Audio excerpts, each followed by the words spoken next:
This is Campus News, reporting the top stories from colleges and universities. Next on Campus News, watch as gamers race it out in the MSUM Planetarium. An MSUM swimmer is making her comeback in the pool with a spot at Nationals in her sights. MSUM students ditch their ramen for some real meal recipes. But first, find out what one award-winning professor is warning students about our climate. Good morning and welcome to Campus News. I'm Benjamin Reiki. And I'm Hannah Norton.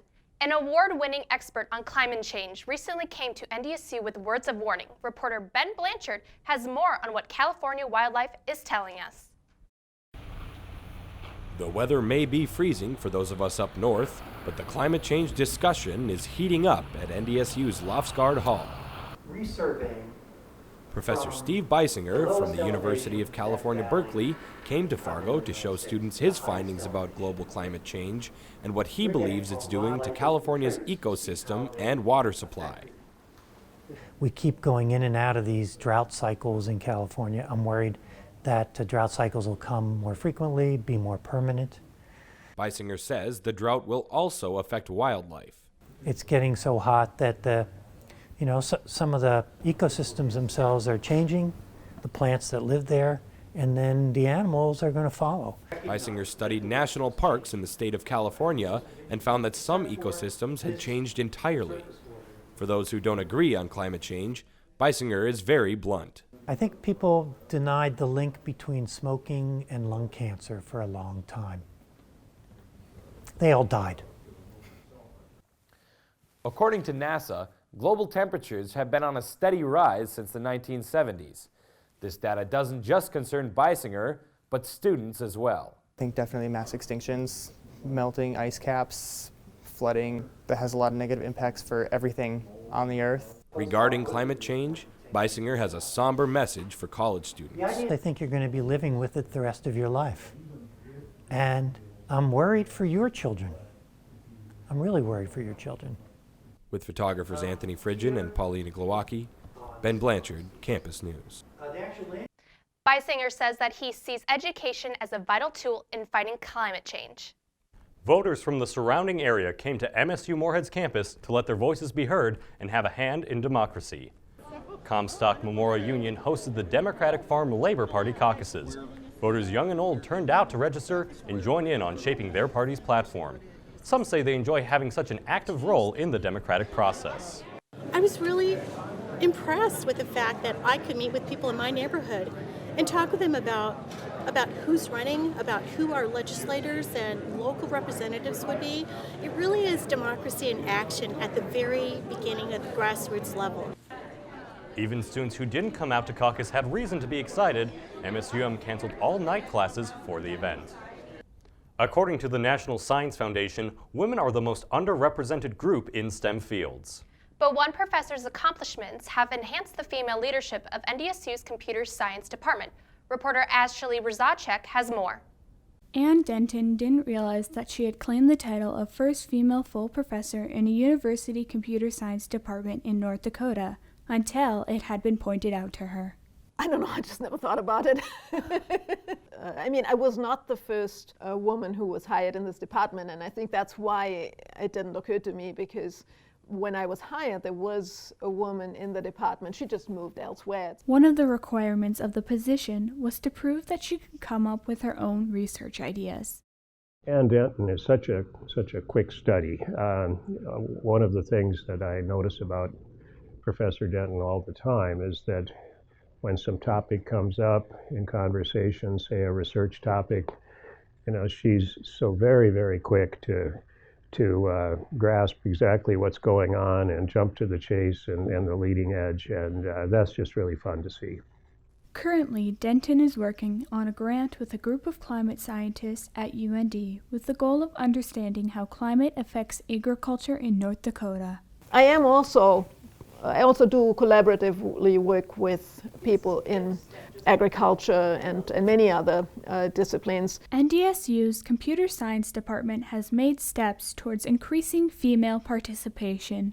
We've made some real advances in hiring women as computer science professors here. In fact, we recently got an award from the Advance Forward project on this campus for bringing women into the faculty ranks. Denton hopes the future holds more women in the computer science field. With photographer Jessica Colby, Ashley Razacek, Campus News.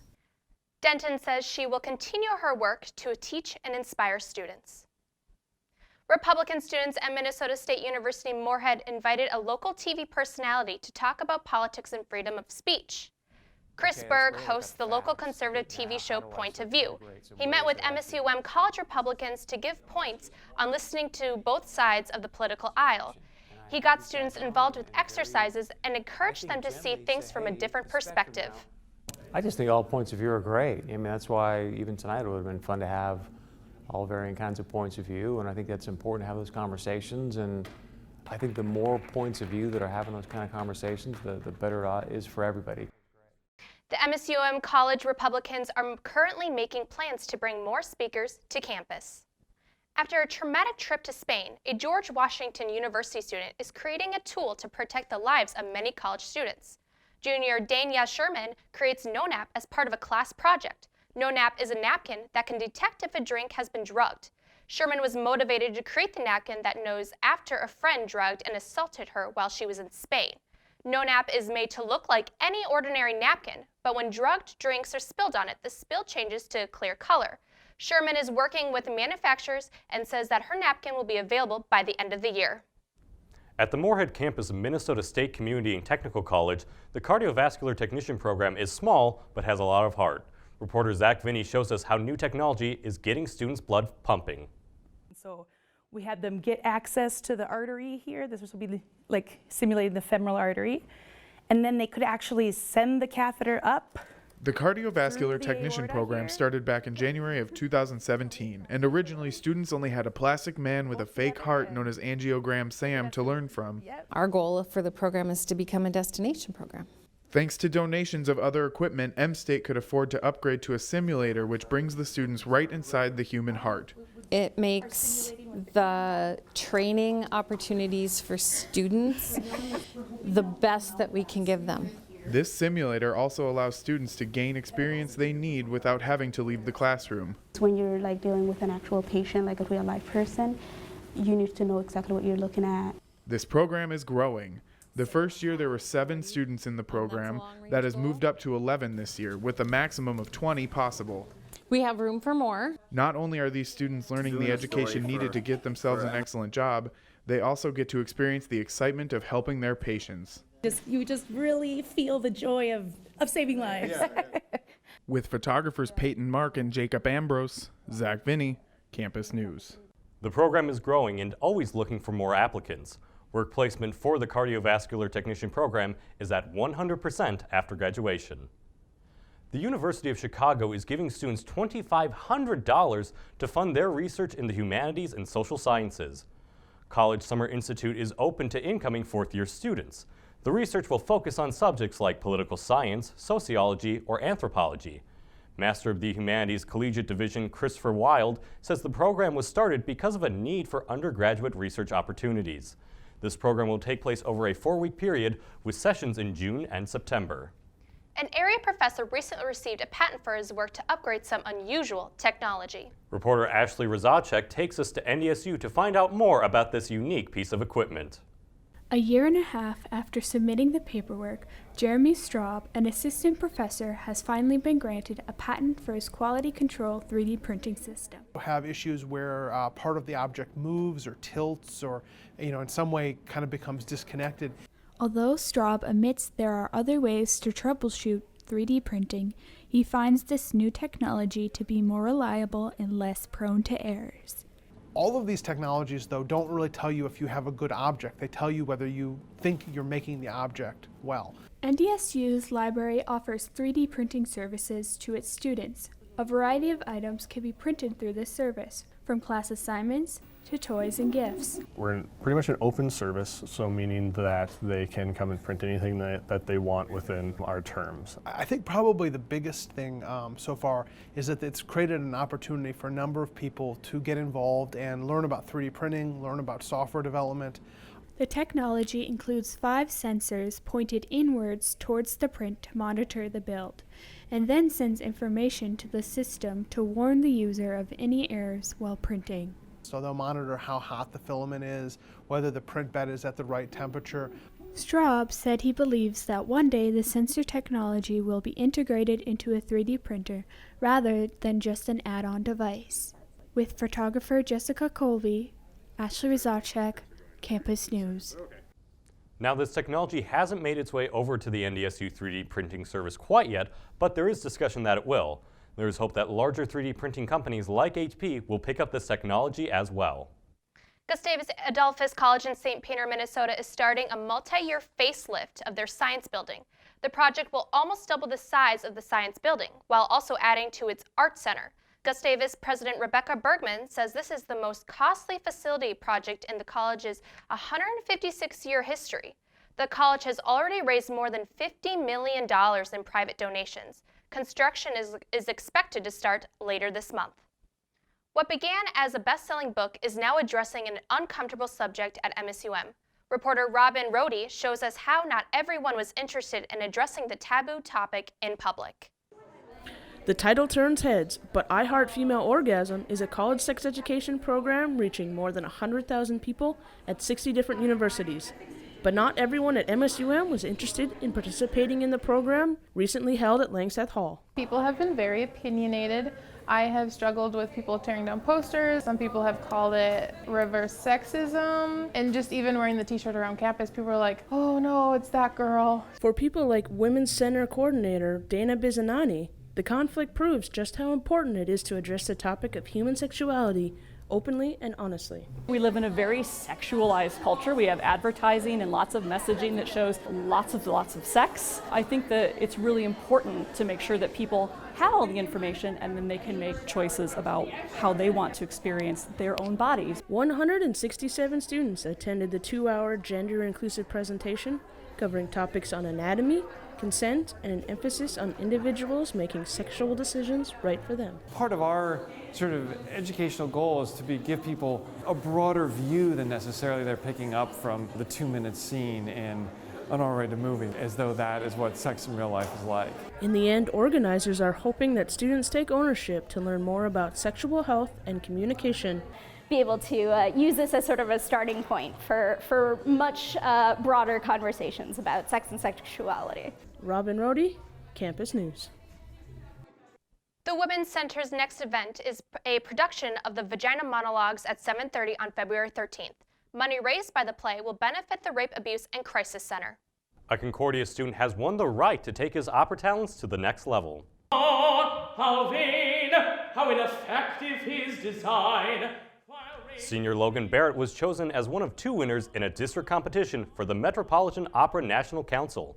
He will join 16 others from districts across the U.S. in a regional finals, and this was Barrett's first competition.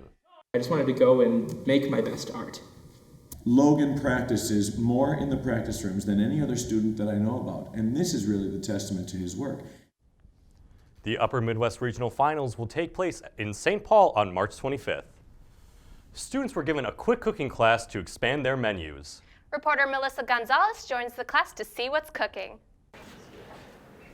Sometimes students can get tired of eating the same junk food day in and day out. Luckily, Robert Jones has a few recipes ready for them to cook up. Focusing on some foods that college students can make just about anywhere. I think you can make these in a dorm or in your apartment.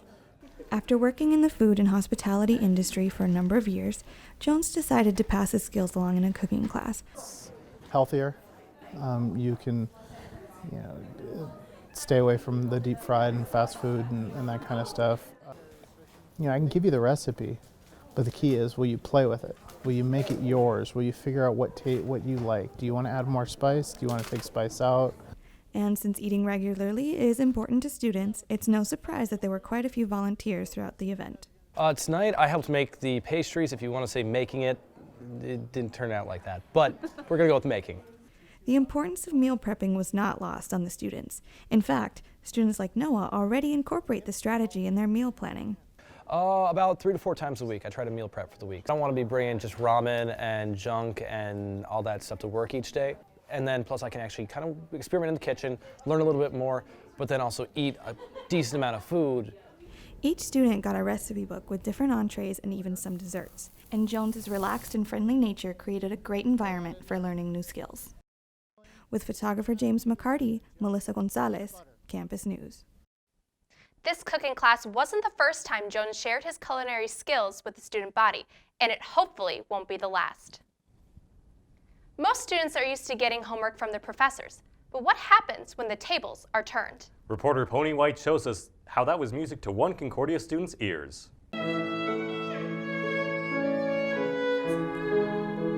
Elise Buffett-Nelson, Amy Mercer, and Jane Lind are the 3 female music professors who make up the Lyra Trio.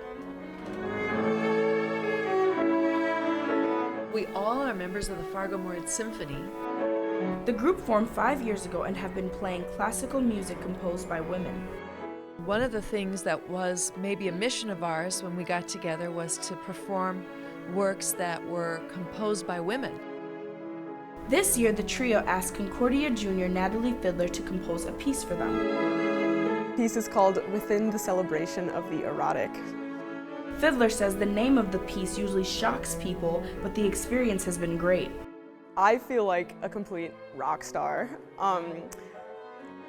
It's one thing to compose music for student recitals and have your peers play it, but it feels like such an honor to have my professors ask me to do something like that for them. Along with writing her piece for the Lyra Trio, Fiddler is also working on other projects.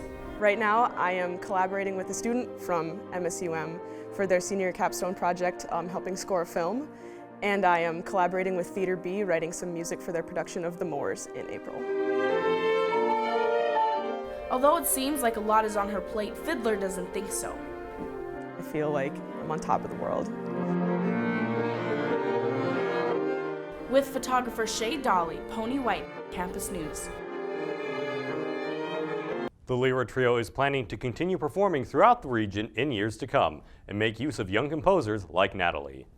And now we turn over to Tyler Ziegler for a look at this week's sports. Tyler, ready for your first show? You bet I am, and I'm excited. NDSU women athletes have made history throughout their short existence. Now they're inspiring a new generation of Bison athletes by giving back to their community. Reporter Emma Vattensdahl brings us to the Shack for a national event right here in Fargo. Baby bison from every age, athletic background, and ability flock to the Sanford Health Athletic Complex to learn a little bit about sports from some stellar athletes. I have a 3rd grader and 5th grader participating at the event. My daughters swim, play basketball, and are in soccer. These young ladies had the opportunity to learn drills from athletes from 5 of the 7 different women's sports that NDSU offers. Same. I missed basketball practice for this. How high can you reach? How high can you reach? Good. Today we're teaching them a little bit of volleyball. Yeah, there we go. Good. So all ages will get a little bit of background in how to pass, how to set, how to attack. Who can jump the highest? Who can jump the highest? Yes! A little bit of footwork and just, get them moving, getting them excited about playing sports and being involved. And getting these girls involved is just one way NDSU gives back. What NDSU is able to put on today is a great event for kids and getting them out in the community and celebrating women and girls in sports. Over 250 young ladies from around the area showed up for National Women and Girls in Sports Day. So many came that they even needed to turn some people away. We were hoping for about 50 to 100 girls, and we weren't sure what we were going to get. And we started closing it on 200 about 3-4 weeks ago, and I was like, I don't know what to do. And we had people from out of town, out of Fargo Moorhead area, people from South Dakota, Minnesota, Western North Dakota that ended up coming. And teaching these girls about sports and what it means to be a team can have lasting effects far beyond this event. I hope that the girls see that sports can take them into their education and beyond just 3rd grade basketball. With photographer Branson Reeser, Emma Vattensdahl, Campus News. NDSU Athletics hopes this event will get the ball rolling for young female athletes in the area. The University of North Dakota Fighting Hawks are working to create a new mascot costume, something they haven't had since the early 1990s. Student government leader and member of the Mascot Task Force, Eric Geffro, is excited that students are getting involved in the decision process. Geffro says he wants something that fits the Fighting Hawks' identity but the look is still being decided. The Mascot Task Force will bring the student body together to find an effective way to begin the design process by March. A family business can be passed down from generation to generation. However, this family business starts out on a basketball court. Reporter Hannah Norton takes us to Concordia. Basketball, a sport that goes down the bloodline for the Hemmingson family. From playing the game to coaching the game, Grant Hemmingson gives credit to his family for the head coaching position he has today. Growing up consisted of him being surrounded by the basketball world. My dad was a high school coach for 11 years at St. Paul Academy, so I literally grew up in the gym. With two Hemmingson boys meant taking on the coaching journey together. Grant followed his older brother each step in his coaching career that led Grant to open doors as Concordia's head coach. And then Rich Glass called me looking for an assistant coach for the MIAC, and he offered me a job 5 years ago, and then 2 years ago he came in and said he was going to retire and he wanted me to be the next head coach at Concordia. With the new job, Hemmingson knew who he wanted as his sporting coaching cast. Who better to have as an assistant coach than the man who was his coach as a kid, his dad. The original vessel that ignited young Hemmingson for his love of basketball now gets to watch this gym rat take lead. I asked my dad to be kind of my right-hand man in the sense of he knows me, he's known me my whole life, so it was nice to have my dad there, but I had to pay him. He wanted to be a volunteer, but I told him, I was like, I gotta pay you so I can tell you no, and you can't pull the dad card on me. So that was kind of a fun thing that, even during games I've had to give him the hand or the shush. Wins and losses are sure to come for Coach Hemmingson, but what truly matters goes beyond the scoreboard. With photographer Brandon Larson, Hannah Norton, Campus News. Coach Hemmingson doesn't only coach his athletes to perform well in sports, but in their studies as well. And apparently it's working, because student athletes at Concordia College in Moorhead have set a school record in the classroom. 42 student athletes who participated in fall sports received Minnesota Intercollegiate Athletic Conference academic honors. This mark beats the previous record of 40 student athletes set in 2013. The Concordia football team led the school with 19 honorees, followed by the women's soccer team with 6. Concordia's 42 student athletes are part of an MIAC record total of 411 athletes who received academic honors. One of the ways to make it to the NCAA National Swim Meet is to swim under the qualifying time. One MSUM swimmer is trying to do just that. Reporter Erin Simmons dives in. Erin Fons has found herself in the water nearly her entire life. I've been swimming since I was 7. Got into it after I scored on the wrong goal in soccer. After falling short of nationals her freshman year, Fons had high hopes for her sophomore campaign. However, in a non-swimming incident the weekend before her first meet, injury plagued the Star Dragon swimmer. I tore my ACL. I had a complete ACL tear and then a minor meniscus tear. Everything was going right, just landed wrong on my left leg. Just last year, Fons had her pool privileges taken away from her. But like a kid who waited 30 minutes after their meal, Fons was given the go-ahead to get back in the water. And this time, with a spot at nationals on her mind. Coming in, I was super focused on going to nationals. So getting that extra year and getting to nationals on my second year of eligibility and getting 3 years at nationals is really what I'm looking forward to. Head coach Todd Peters had lofty aspirations when he brought Fons to Moorhead. Good job, you two. I bet you both made more than you thought you would. But consoling her as an injured athlete was difficult. You don't know what to say. You don't know if she's ever going to be able to come back, honestly, from an injury like that. And so, you try to be upbeat and positive with her as much as you can. But, she had a lot of bad days. Now, Fons is swimming better than ever, currently ranked 25th in the nation for the 100-meter breaststroke after a welcome surprise during their meet in West Fargo. I won a best time ever since my freshman year, which I was not expecting, which was awesome. This year's conference championship meet is back in the same pool. There, she will attempt to swim her way to Greensboro, North Carolina, the site of the national swim meet she continually has on her mind. With photographer Zach Hoffner, Erin Simmons, Campus News Sports. Fons has to cut her time by just under 1 second in order to automatically qualify for nationals. Guys, I'm headed to Greensboro as soon as she makes it. Yeah, if she makes it. I think she's gonna. Thanks, Tyler. Minnesota State University Moorhead is pitting gamers against each other in a race that is larger than life. Reporter Anthony Fridgen took to the track in this classic childhood video game. Mario Kart is a racing video game created by the company Nintendo. You don't need keys or an ID to race. All you need is a controller. Players before they start need to pick a character and a cart to drive in, and then they're off to the races. For gamers like Ivy Adkins, they love to play the game. I love Mario Kart. It was like, it's Mario Kart. Who doesn't like Mario Kart? And for Ivy, playing Mario Kart has been a lifelong passion. Since I was 10, 9, 8, sometime in elementary school. Played a lot of games when I was a kid, and I just never really stopped. I asked her what she thought her chances were at winning the tournament. You gonna win it? I don't know. I'm fairly confident. I'll probably get top 3 at least. As the tournament started to heat up, so did the excitement from the audience and racers. Like from fellow racer and finalist Brady Johnson, who came in with some prior experience. Just a little bit. I've been playing Mario Kart since, I was 5, 2004, and I had an N64 playing it on the N64. He also gave advice on his strategy going into the tournament. Win. That was my strategy. I don't have strategy in any game. I go in and I say I want to win. Always got to have that winning mentality. While gamers like Brady come in with some previous experience, others like DeAnthony James Moore, or as the crowd calls him, Roy, haven't played in years. I had any experience playing the new Mario Kart, but I'm going to say it was a very good learning experience. I kind of got back into the saddle, so to speak. By the end of the night, a champion was crowned. I knew it was going to happen. Ivy said the best advice to players is that if they want to win, they just need to stay as far ahead of the competition as possible. Anthony Frigin, Campus News. Organizers say they felt the event was a success and that they may have plans to host another tournament next year. And that's it for this edition of Campus News. We leave you with another look at the Lyra Trio. Thanks for joining us and have a great week.